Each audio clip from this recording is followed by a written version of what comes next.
Well, hey everybody, welcome to the second episode of the JKD Blueprint. Last week's episode with Kirby Barker went over great, and this week's episode, trust me, will not disappoint. I'm going to have Mark tell you a little bit about himself, but Mark Stewart's been around. He's been around for a minute, and he's done some things. So he made a huge impact on me. In my development as a martial artist, and I never even trained with the man. Literally just from reading his articles, it changed the focus of my Jeet Kune Do development and impressed the hell out of me. So I've been excited about talking to Mark, and this is literally the first time I ever had a chance to speak to Mark. So I've been excited about this for a long time. So, hey, Mark, welcome to the show, bro. Hey, Sean, thank you, man. I am so happy to have you on here. So I'm in New York, for folks that don't know. And Mark, you're a little bit further away from New York. Where are you from? Where are you at? I'm in Sattahip, Thailand. Wow, that's a little bit of a trip. Now, Yeah. Where'd you grow up? Kalamazoo, Michigan. Oh, okay. Yeah. Oh, I didn't realize you. For some reason, I had you as like a West Coast guy in my head. Like, Well, I mean, when I was like 4 years old, we lived on the West Coast for, my dad was in the Army, so we bounced around a lot, you know. oh, okay, very good. But once I left the West Coast, I said, I got to get back here. Them winters are too damn long in Michigan, you know. What brought you to Jeet Kune Do? Oh, wow. Actually, it was the philosophy. Really? Yeah, I mean, because I had read the Tao of JKD before I even saw a Bruce Lee movie. Oh, wow. Okay.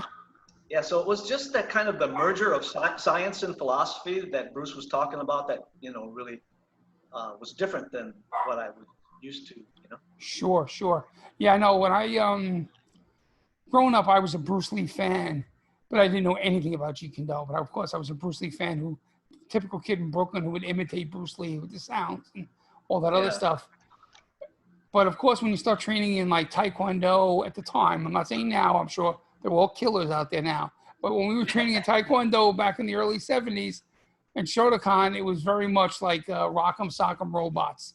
There was no thought process to anything, you know? You just went out there and just started punching and shit. And when you start experiencing the mental game, it's can make an impact, right? I mean, that's So would you mind just like telling the folks a little bit about yourself, who you've trained with and kind of what you teach and things to that effect? Yeah, well, I've been around for 108 years now, so. And I think you probably know, you're familiar with Uechi-ryu karate, right? Yeah, I know of it. Yeah, so that's how I started, was in Uechi-ryu. And but as much as I enjoyed it and it gave me a nice solid foundation, because it's a lot like Wing Chun in a lot of ways. You have that strong structure and that tucked pelvis, and you know you're learning about tendons and triangular structures and all that kind of thing. So it was really good for that. But again, at the same time, you know, after the Tao of JKD, then I finally saw Bruce Lee movies. You know, I go, damn, you know, chills, shit, you know? And so I go, there's something different about this, you know, and so I have to get involved in some capacity. But during the time I was in Kalamazoo, I did a lot of point fighting as a competitor. When I was 16 years old, I fought in the adult brown belt division and kicked everyone's ass. Wow. That was a good confidence booster, you know. And but you know, that whole point fighting game, in a lot of ways, is like JKD in regards to being explosive and controlling distance and timing and rhythm and all those kind of things. Yeah. Right. So totally agree. It just seems like so many people love to like talk down about point fighting. And meanwhile, those guys have incredible footwork and can judge and manipulate distance better than most fighters that I know. Yeah, for sure, man. And but you know, then I wasn't quite satisfied with doing that forever either. So I got into kickboxing, you know. And so I fought from about 1980 to 1994 with a record of 15-5-1, so 21 fights over that time period. So that wasn't really active, but I would just test myself once a year or twice a year, shit like that, you know. It was more than I did, brother. And so about half of those fights was in the Midwest, although I traveled to Canada and other places to fight. But then I finally made it out to the West Coast, and I moved to San Diego, and then I would commute up to Los Angeles, and I would train with Randy Williams and Louis Campos on the weekends. Oh, wow. Wow. I didn't know you trained with Randy Williams. Yeah. And so that was in preparation for going to Inosanto's Academy, Sifu Inosanto's Academy. That's wonderful. I had no idea. That's so cool. Yeah, so that's kind of how it worked out that way, you know. And then you ended up, I know, training with Ted Wong. Yeah, well, that was later on. So let me explain about the Inosanto Academy. Sure. I did attend Dan's classes, not on a regular basis, on an irregular basis, because of my work and where I ended up moving in regards to up and towards that part of the world in regards. Well, actually, I moved from San Diego to Laguna Beach, California, which is in Orange County. Okay. So it was still a hell of a commute to the academy. Right. So what ended up happening is that I ended up training with Ted Lukai at Dan's Academy on the weekends because it was easier for me to train during that time period. Right. And I became really close with Guru Ted, and we just became good friends. He became like a big brother. And I trained with him for about 9.5 years before he passed. And at that time, he was coaching me for my kickboxing competition. Wow. So that's why they say you have the best Panantukan out there. Nah, I'm all right. I'm all right for a white boy from fucking Kalamazoo. But so in regards to Ted Wong, I had met Ted Wong around, I don't know, 90 or 91 through Randy Williams, and became friends with Ted Wong. But he wouldn't accept me as a student because he was rather traditional in the fact that I already had a Sifu. And so when Ted Lukai passed, I had dinner with Ted Wong in Chinatown, and then afterwards we went to my gym that I had there, and he kind of demonstrated what it was that he was doing, and he accepted me as a private student in 1997. Wow, very nice. That had to be very nice. That had to be a good feeling. I'm sorry, say again? So that had to be a very good feeling. Yeah, it was cool, and to be honest with you, it was just totally. Well, each progression of my journey has been totally eye-opening. So it was another one of those big leap kind of thing, you know? Sure.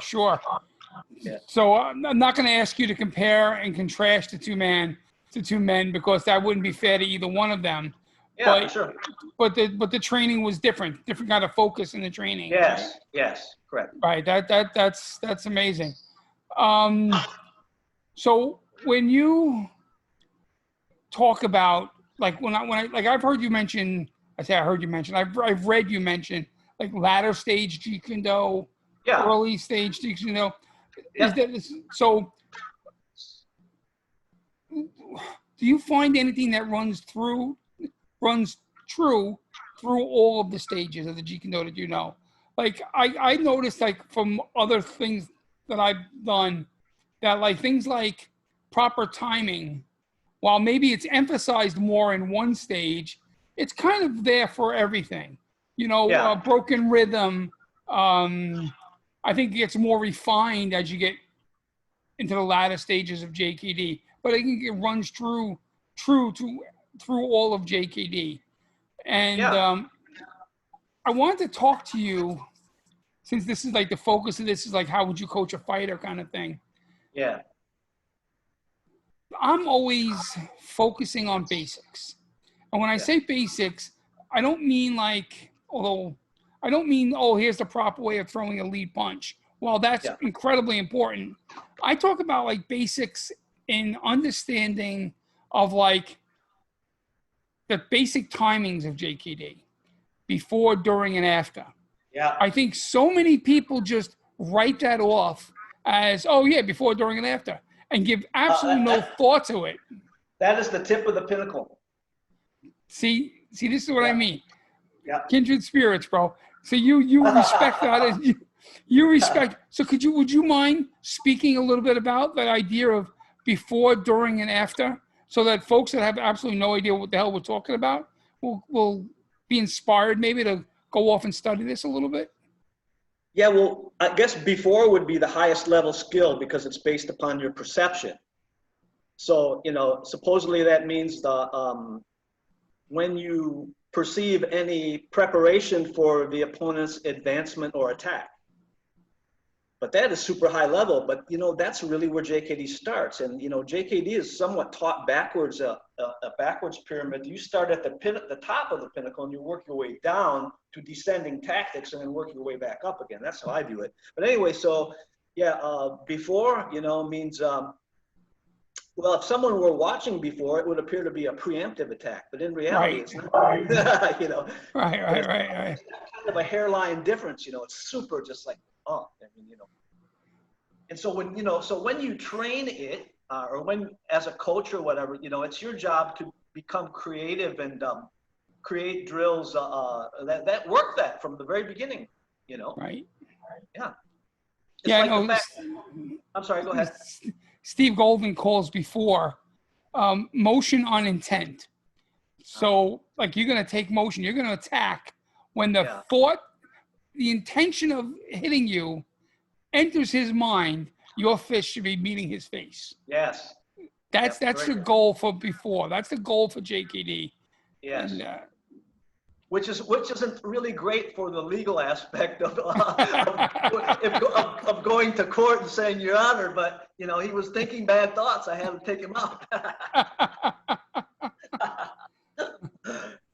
Yeah, So you say so before would be striking before your opponent makes his move, or just could be at the beginning of his move, or any kind of physical tensing or relaxing or dropping of hand or raising of hand or lifting of chin or again, even like the look on his face changes. You know what I mean? Sure, right. Yeah, so attack on preparation, right? So as he's preparing to move, whatever I can't say the words right. Well, as he's preparing to move, any kind of movement that he makes to prepare him to move, to throw that strike, you attack on that, right? So a lot of guys will exhale. I notice some guys will like clench their fists or dig in their toes, or they give all these little like clues. Hey, I'm about to move. They bring back their elbow. They do things that he's.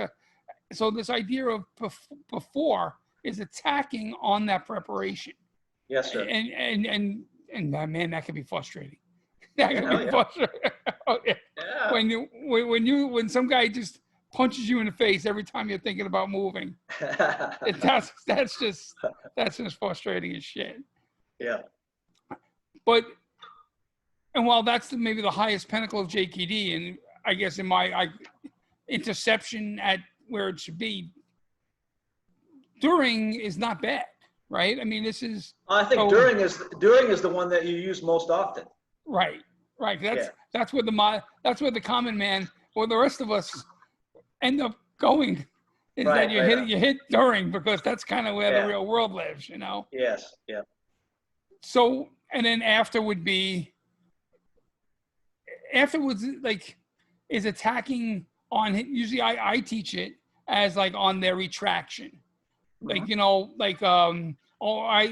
call it on their recovery. So you have attack on preparation, attack on attack, or attack on recovery. Right. And I think that like each phase of this needs to be trained separately. At least in my opinion, they all deserve their due. Yep. So would you mind, I know you do drills like this. So like, would you mind like taking a drill and working it through like the 3 stages? There's like these 3, like, so take a drill and say, okay, this is how we would do it for attack on preparation before. This is how we would do it attack, like on the attack during, and this is how we would do it on the attack on the after. If you don't mind, I really would appreciate that. No, I don't know, I'm kind of backed in the corner here, but let me kind of just move a little bit back and see what happens. I can't really see all of my image. Can you see my upper body and head or no? I can see your shoulders to your waist. Okay, that's good. And how about you can see my hand now? Yep. Okay, good. All right, so,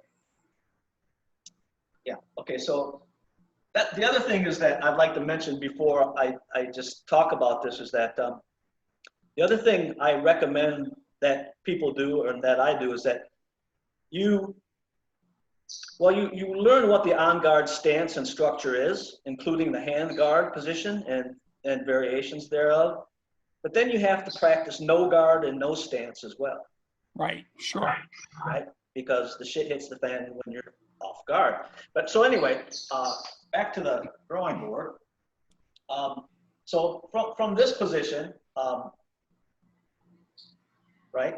If I'm to do a preemptive strike or attack on their preparation, right?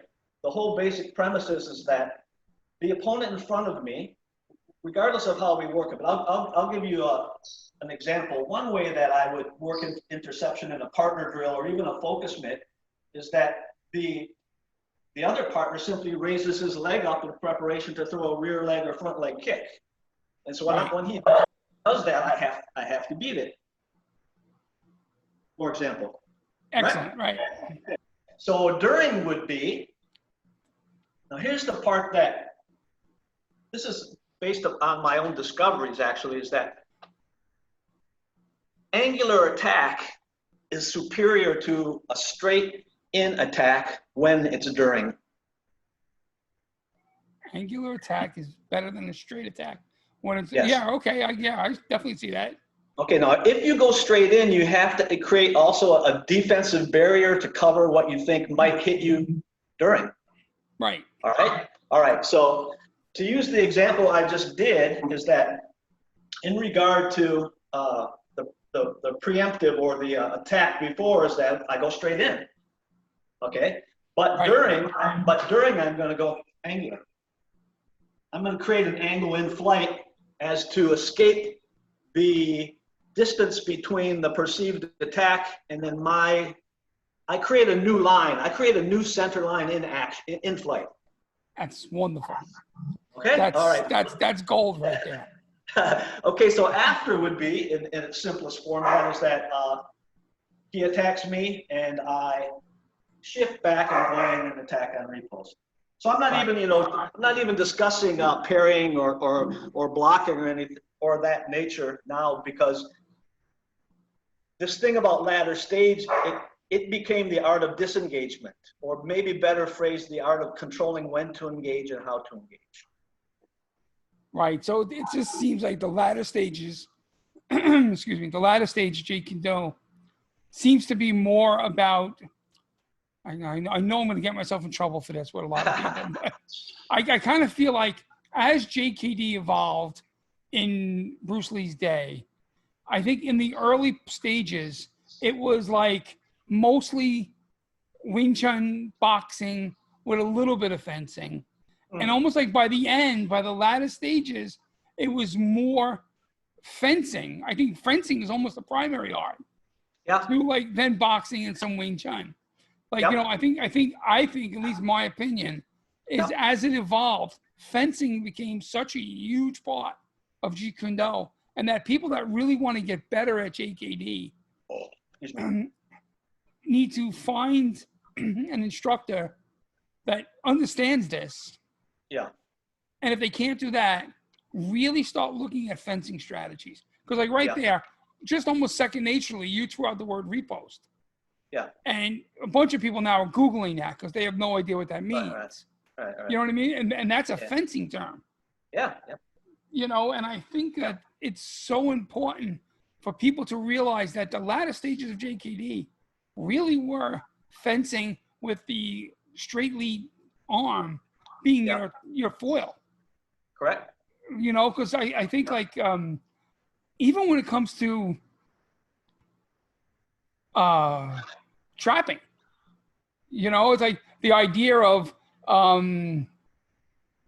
trapping wasn't so much to create to It wasn't like, oh, I got blocked, so I got punched.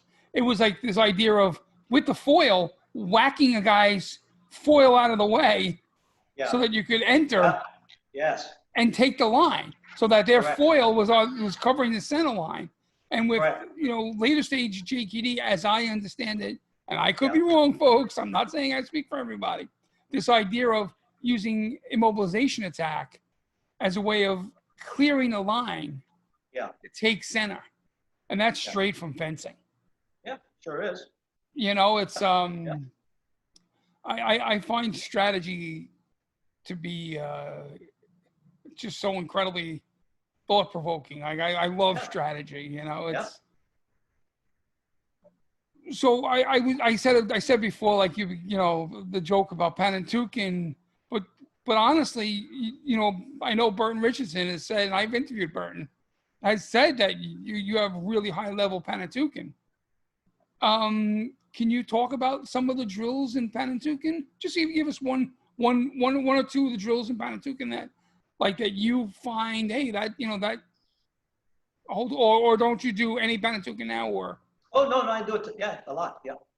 I think what I would want to give to people is the understanding is that the idea of the asterisk, the 8 directions. Oh, okay. I don't know anything about this. Okay. Okay, so you have this, right? You have 4 lines, and then you have these 2 lines, which makes 8. Right. Correct? So you have that in front of you, and you implant that on the opponent's body, face, body, legs, whatever, or even the arm coming in. There's 8 ways you can attack it. And then on the floor, you have those 8 directions, and those are the 8 directions I can move in. Oh, okay, sure. Okay, all right. Then you have the idea that you can shift, can rotationally shift without moving anywhere on all 8 angles. Okay? You can do a partial step on all 8 angles, or you can do a full step, which would be like step and slide or slide and step, da-da-dee-da-da-da, right? So that's really that's where it starts. And then what you do is you take in your basic boxing tools as a starter, and you work on attacking 8 lines, and then the center represents your straights. And of course, all the other ones are your hooks and your hammer fists and things. Right. But then you have to do those while stepping or shifting in 8 directions in relation to the attack of the opponent. Now, what you said earlier is exactly how I do it. I isolate before I integrate. Right. I also teach long to middle to close in isolation before I integrate. And so I would do the same thing with the lines on the asterisk in regards to isolating and then integrating. But I guess what I would want to say, I kind of said, I didn't know I'd be demonstrating. But, I'm sorry. I need more space, but it doesn't matter. You don't need to see my face anyway. But okay, let's say, hello. Okay, so let's say that I'm going to do a rear straight or a cross, right? So instead of staying directly in front of the opponent, basically I shift off to the side on the first one, right? Then I have to be able to use my lead hand as a rear and shift off to the other side as I hit. Right. So what people are not realizing, I don't know if they realize it, because they're not. So what Mark's doing is in the way he's shifting off. So say he's in his right lead by John, and he's shifting off and he's throwing his rear straight.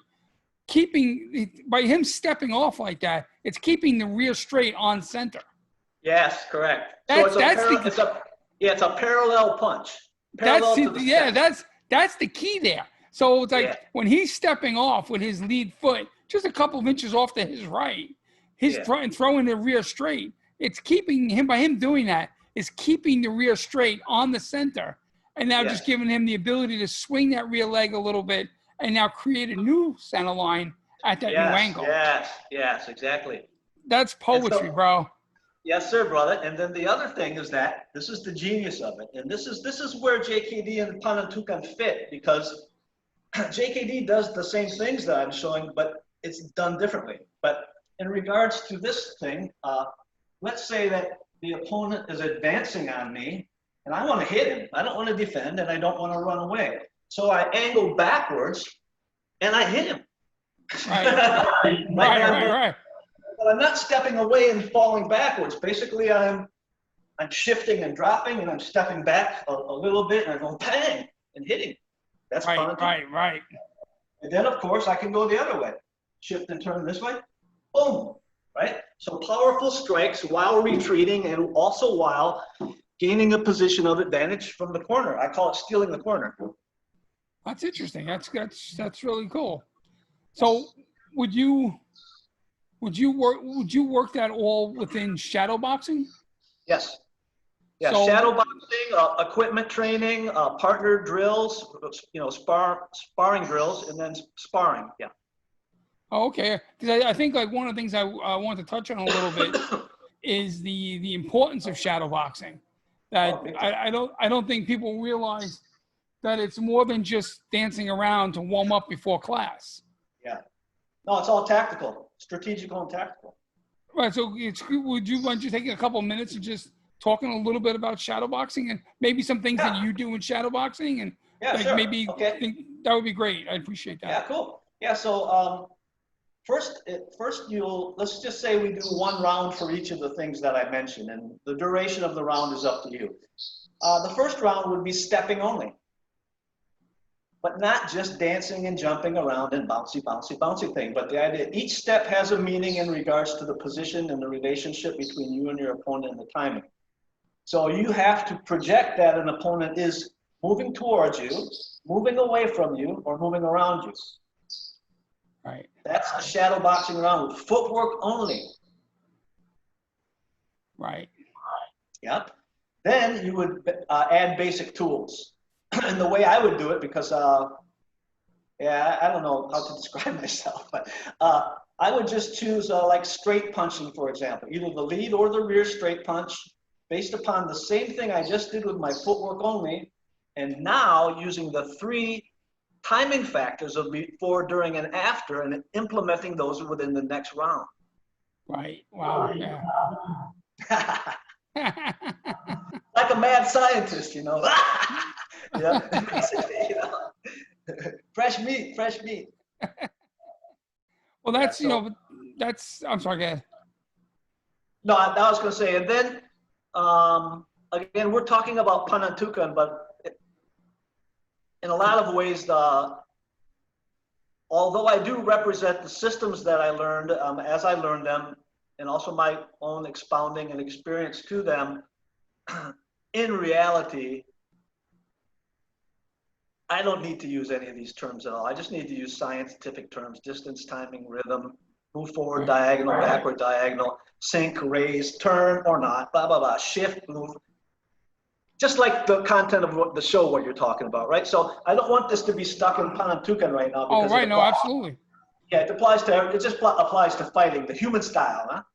Right. Yeah, the human style. That's brilliant. I mean, I know, I don't know if you've ever heard any of my babblings online, but I'm always talking about distance, timing, rhythm, and I always also refer to the 5 ways of attack. To me, that's what I was just going to mention. That would be the next thing that would be added to each subsequent round of training, that you would be working a specific of the 5 ways of attack as well, to cover that area. Right, because to me, when you get a guy who can move, you use the asterisk, and that's not something I ever thought of before, but it works perfectly. But like I always try and emphasize people to move, to be able to control the center and move the center. Yeah. And they have to be able to control the center and move and change the center line to different angles. And then when they can do that fluidly, and that's when you start adding in the mental game of the strategy of the 5 ways of attack and dealing with people's reactions and things to that effect, and how to entice movements and take control and manipulate the opponent and do all that to take them out of their game, to break the rhythm and control the distance and make them uncomfortable. And that there's a progression there. That this idea of I'm going to mix these 5 arts and call it whatever, that's lunacy. That's not the idea. That's not the idea. No. Right. The idea here is to take what's going on, take what the human body can do, and learn how to move it and control this dynamic relationship between you and the opponent. That you know that's where the core is. That's where we have something to talk about. Like, you know. And you know, so we've spoken about. I said Panantukan before because honestly I don't know anything about it, so that's why I brought it up. But but you know, I agree with you that to me, and just like the expression goes, right, the way of no way, that it's the idea of no way and not many ways that work for me. You know, this idea of no way, it's outside of all the systems. It's just being a human being and learning how the human being can move. That's where the enlightenment comes from. That's where the beauty of this whole thing happens, you know?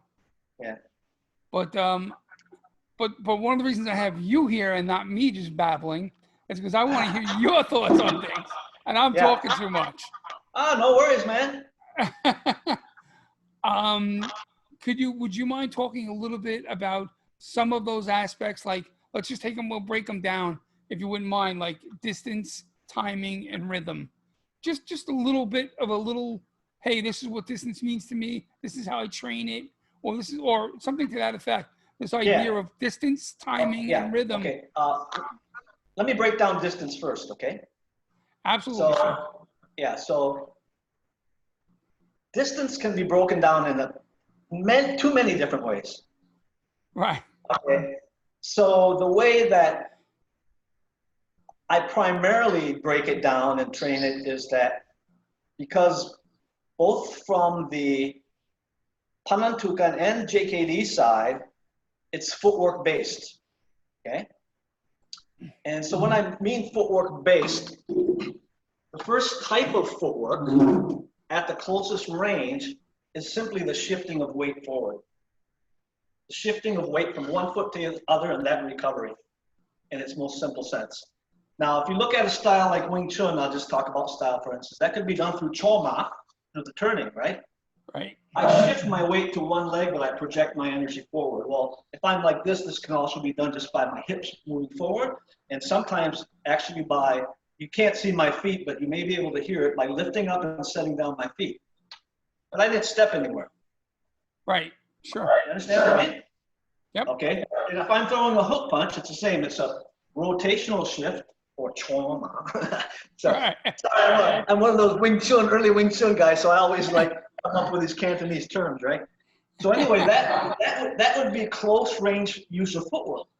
Even though I'm not actually stepping, the shifting of weight or lifting up and setting down is still footwork. Okay, so if I step back a little bit further, okay, then I'm talking about taking an actual step, and we could call that middle range. We could call that middle range, right? So I'm just talking about punching now. I'm not talking about kicking yet. Okay. Right. Now let me move off the frame. So what I'm going to do now is, and you're familiar with this, it's called stealing a step. Sure.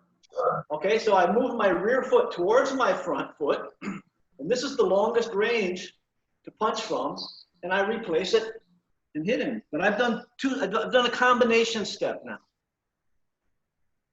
You know what I mean, right? Yes, sir. So we would call that shuffle push, because shuffle is that replacement step where I'm sliding towards the base, and then the other one is the push up.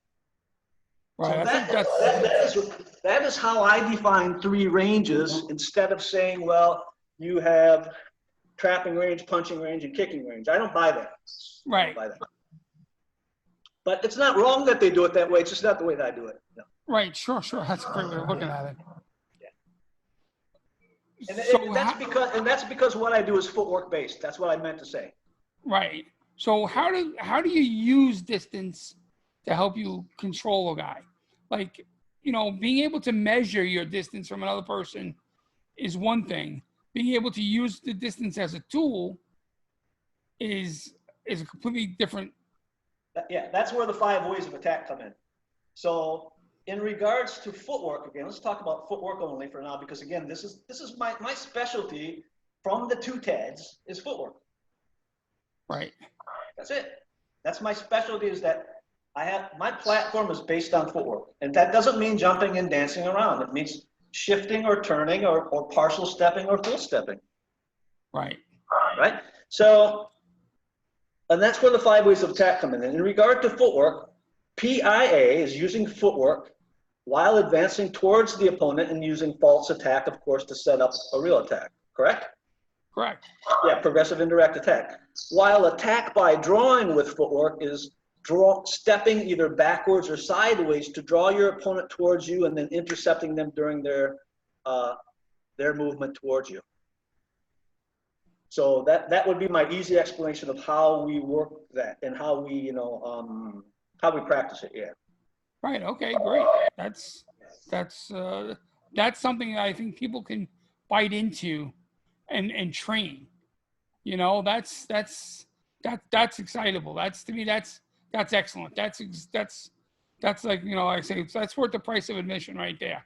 It's that, you know, like, because people could take what you just said, and if they learn to apply what you just spoke about for a few minutes, they can really just change the way their whole market. Yeah, and you know, any system could do it. They don't have to become JKD or Panantukan to do it. A Muay Thai guy can do it. A Wing Chun guy can do it. A whatever guy, a sumo can do it. You know, a fencer can do it. Right. You know, again, you know, these systems. You know, again, it's all human style, and you can use universal principles and universal movement to enhance your system without leaving your system and adding other shit on. Simple as that. Right. Science. So Bruce Lee's epiphany of the human style meant science. Right. She blinded me with science.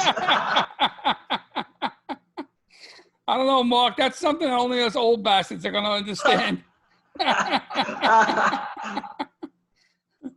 Yeah. So, and then the other thing I wanted to say is that, you know, when we talked about the 3 timing factors of before, during, and after. Sure. Well, let me take a step back first. Fighting really is always attack by combination, and a single or simple attack is simply a component of that, if you're really fighting. Mm-hmm. So a lot of the times, you know, the whole thing about attacking during the attack, well, sometimes that happens after. So in other words, if I avoid and I attack after the first attack, most likely his second attack is already on the way, and you're disturbing 2 instead of 1. You know what I'm getting at? Sure. That's really what happens, because no one just throws 1 punch. And in fact, I'll tell you this: with training with wrestlers and trying to how can I say this? Trying to deal with good wrestlers who have good shooting skills and takedown skills, they never just shoot once. Right. 1, 2, 3 times, or out you like stink on shit. So it's not just one thing at a time. It's a good place to start with one thing at a time. You know, you feed 1 strike. Okay, that's preschool, right? That's preschool. Kindergarten, you must deal by attack by combination right away. Right. Yeah. Right. Yeah. It's the wrestlers have that penetration going on, that penetration step, and they 1, 2, 3. Yeah. No, absolutely. Yeah. You know. Would you mind talking a little bit for the folks about rhythm and broken rhythm and just you know, give a taste of what that means to you? Yeah. Well, again, I'll have to go back to reiterating that since my platform is based on footwork, that also is done with footwork. So that means that I have to stand up again, damn it. Who knew it'd be so much work to do an interview today? Okay, so let's say, for example, I'm going to go a little bit wide off here, that I'm going to do a real attack, but I'm going to do a push-off step, which is a 2-syllable step. Badum, right? Right. Okay, right. All right. Well, if I use broken rhythm, and I'm going to change the technique to a straight to the body plus a straight to the head, okay? Okay. But what I do actually is that when I do that straight to the body, is that I don't complete the 2-syllable push-off step. what happens is my left foot is off the ground. My left foot is off the ground on the first punch. Did you hear it? And it jams down. That's called a stutter step. That is using broken rhythm in regards to footwork. Wow. Could you hear it? Could you hear the Yes. percussive? Yeah. Yes, absolutely. So again, let me do one attack. Boom. Okay, now let me do the stutter and just listen to it because I'm flat-footed like a duck. Right. Boom. Right? Boom. That's broken rhythm in attack. Okay? Broken rhythm in drawing is that where I'm in front of my opponent and I want him to move towards me. Let's say he did. He won't always do it, by the way. Right. That's what you experience through sparring and instead of just drilling. So I back up and he follows me. Okay. But the next time I step back, I only move my rear foot only just a little bit and I intercept him. Right. That's broken rhythm in regards to attack by drawing. The first time I ever saw that, like it, Steve Golden did it to me. Yeah. And I had never seen that before. And he took this little like half step back and then on my entry, yeah, just stepped forward into me. Yeah. And I was like, oh my God, where did that come from? Yeah. Yeah. And he's like, it's footwork. It's all about footwork. Yeah. You know, like that's, yeah. And that's what I one of the things I love about JKD is that almost everything we talk about, distance, timing, rhythm, everybody seems to try and always want to apply it to their hands when it's really about your feet. Yeah. You know, it's like they want to break the rhythm with their hands and what they want to fake with the shoulder and all that's great. But yeah, that's fine, but it's just not the same thing, right? It's not the same thing. You know, there's the idea of controlling distance is footwork. The idea of breaking rhythm is footwork. Having proper timing is not only just the idea of self-timing and that everything lands as it should land and the right motions and timing and the hand moves before the foot and all this other, but the idea of timing, being at the right place at the right time is footwork. You know, I talk about like, I always make the comparison to the NFL where like great timing is when there's a great relationship between a quarterback and a wide receiver and they call a play and the play is some slant pattern at 40 yards that they don't even have to see each other, the quarterback and the wide receiver. That quarterback knows that in the time it takes me to move back 2 steps, and I throw that ball, he's going to make the cut at the right time and be where he's supposed to be. And that's great timing between 2 people. And I think us as fighters, when we don't have a cooperative person, we have to learn to manipulate that other person and take control of the timing and the rhythm of the bout so that we're in the right place at the right time, you know? And like when you showed before, that idea of just stepping off that angle that you stepped off, that has to be done with correct timing. Because if you step off and don't throw that punch at the right time, you just opened yourself up. If you throw the punch too soon, you're wrong. If you throw the punch too late, you're wrong. And when I say wrong, I mean you get punched in the fucking face. So when you talk about timing, there's this idea of, you know, you have to have great personal timing. You have to understand this this way the human body works and being able to understand how my opponent works. And if I want to be there at the right time, when I was given an example of understanding timing is if I throw like a lead punch or a lead kick and my opponent scoots to his right, having good timing between 2 people is being able to now fake that lead punch or lead kick and throwing a rear kick for him to jump right into. To be able to time his jump with my rear kick, that he's going to help me score that rear kick. That's that when you can do stuff like that, yes, that involves other strategies and that involves other ideas within JKD, but it also really involves having a good understanding of timing, like how and when a guy moves, how and when I move, and when I have to move in relation to him to make my tool land when and where it's supposed to. And I just think that that's a really important thing for fighters to have a good grasp of, and coaches to be able to understand and pass on to the athletes that train with them. I think as JKD people, I'm a Wing Chun guy and a JKD guy, and it's so funny because like in my Wing Chun hat, I'm like I really like Sifu Todai. Like I'm into the whole thing, like the whole Kung Fu family thing. But when it comes to JKD, I'm very much coach athlete. I like that. It's refreshing to me. It's that's where I look at things, Yeah. And I think like as a coach, we have to be able to get our athletes to understand what's important and what's the best method of getting them to being able to do what's important, and that's now I have another question for you though, boss. Yeah.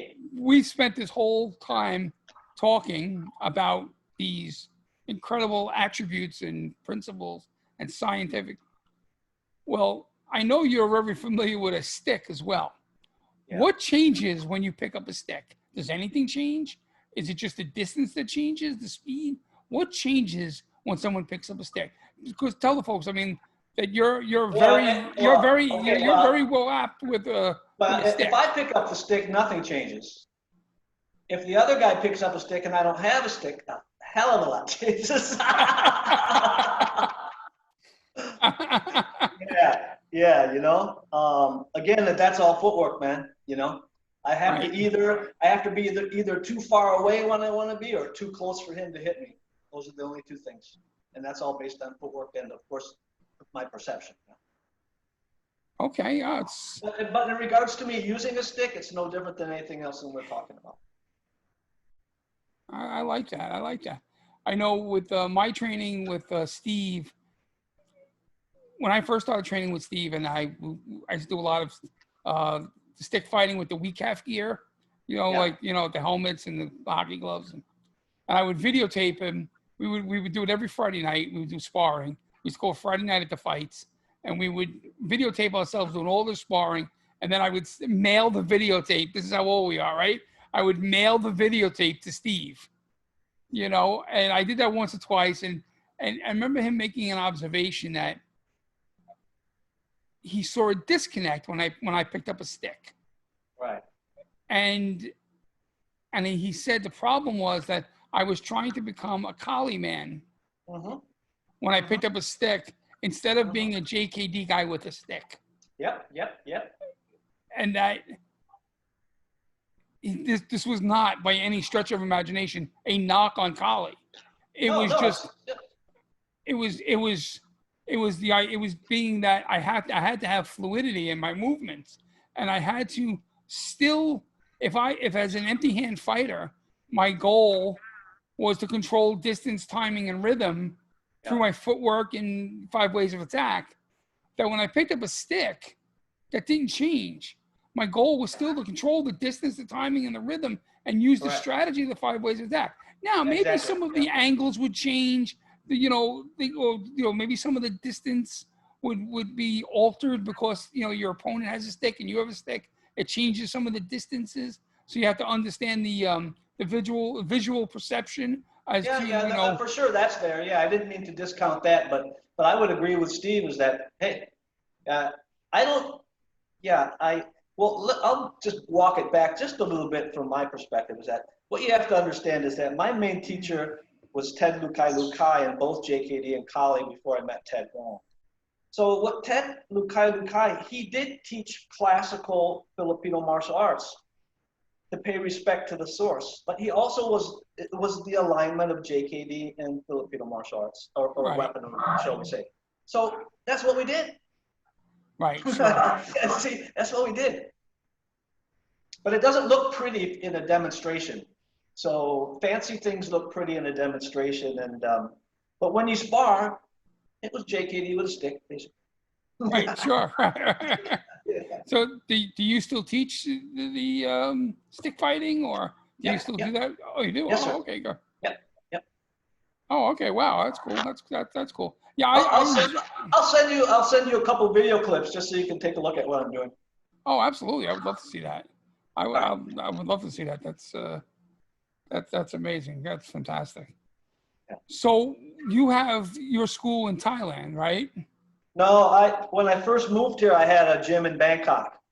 In Bangkok. Okay. Yeah, and then let's see, how long was I in Bangkok? So then I was in Bangkok for about 3 or 4 years, and then I moved to Singapore for 2 years and had a gym there. Then I moved back. Excuse me, didn't mean to scream. Moved back from Singapore. I lived in Singapore for 2 years, and when I moved back to Thailand, I did not reopen a gym. We moved to the countryside in Sattahip, which is on the Gulf of Thailand, up in the foothills of the Gulf of Thailand. And so basically, I'm a Thai hillbilly now, and all I do is ride my bicycle around and do my fitness routine and work out. But sometimes people will come through from different parts of the world and stay near my home, and we'll do private training, like for a week-long privates. And then normally before, the C-19 bullshit hit us, I had a world tour that I was doing in regards to seminar tour. So basically I do privates and seminars, and that's it. So that's not too shabby. right now I'm doing online stuff because we're all forced to do that. So Right, sure. Right, yeah. Right. Well, if people were interested in training with you with some online stuff, what's the best way for them to contact you? Well, I did it really casually. So it's actually a private Facebook group. So they have to send me a message. Well, they'll have to friend me on Facebook. Otherwise, I probably won't get the message. Yeah, they'll have to friend me. So they should send a friend. So friend request Mark. Friend request Mark on Facebook. And But I do have a website. It's BRIJKD.com, Boxer Rebellion International, BRIJKD.com. And that has a link to my Facebook page, which of course you could send a message to my Facebook page as well. That'd be maybe an easier first step than friending me, because some people are shy. They don't want friends like me. Oh, you now touched on what I was saving for the last question for you. Because believe it or not, the hour's up already. How fast did this go? I think the name Boxer Rebellion International is the coolest fucking name in Jeet Kune Do. Okay. How'd you come up with it? I mean, I know what the Boxer Rebellion is, but like. Yeah, man. I'm a Beatles fan. Okay. So what that means is that Lennon McCartney, or McCartney Lennon, however you want to put it. I'm into wordplay. I'm into yin yang, wordplay, paradox, and paradigms. That's my whole personality. So I felt that Boxer Rebellion historically was really messed up. But it didn't represent rebellion against oppression. And that kind of Bruce Lee was the second wave of the Boxer Rebellion, but against the oppression of the classical mess. Wow. Yeah, so that's how I came up with it. Wow. Okay. Cool. Because I've known the name forever, and I've always said to myself, like, a mental note, I got to ask him how he came up with that, because it's just such an obscure, I bet most people don't know what the Boxer Rebellion is. They'll have to Google that too. Yeah, for sure. And when I saw your name was Boxer Rebellion International, I was like, that's a cool fucking name. Well, that was wonderful. Mark, I want to thank you for coming on the show today, man. This was just awesome. I could not be happier. It was awesome, and I'm kind of hoping that you'll say yes to coming on again with me in the future. Because next time I'll make more space so you can see my whole sexy body.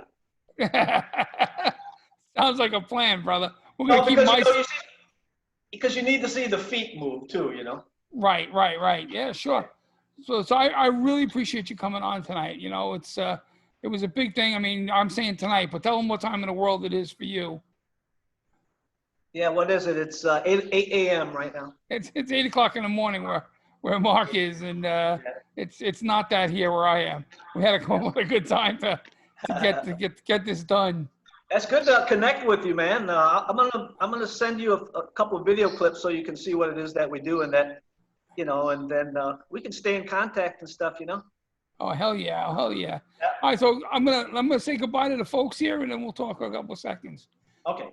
Everybody, listen. I hope you enjoyed the podcast. I know I loved it, and Guru Sifu Coach Mark will be on again. I can promise you that. And hit him up on Facebook. Hit me up on Facebook with questions. Hit me up with any topics you want covered on the podcast. And of course, and I hate to sound like every other person, every other idiot on YouTube, please subscribe, hit like, share, do all that bullshit. I want to build this channel because the bigger this channel gets going, the more people I can come on that I respect, that I know will make you a better fighter. The goal of this channel is to make you a better fighter and a better coach. And I'm only going to have people on here that I respect. So I want to get people on here like Mark that I know can make you a better fighter. And that's only going to happen if we grow. We have to grow because like I said last week, I'm a big believer in rising the tide. The better we all get kind of forces us all to get better. The more information that's out there makes you have to be better because everybody's getting better. So let's kind of help rise the tide here, folks. Let's get us all sharing information, all of us getting better, and we can have more conversations with Mark. Again, thanks a lot, Mark. And all right, folks, I'll see you next week.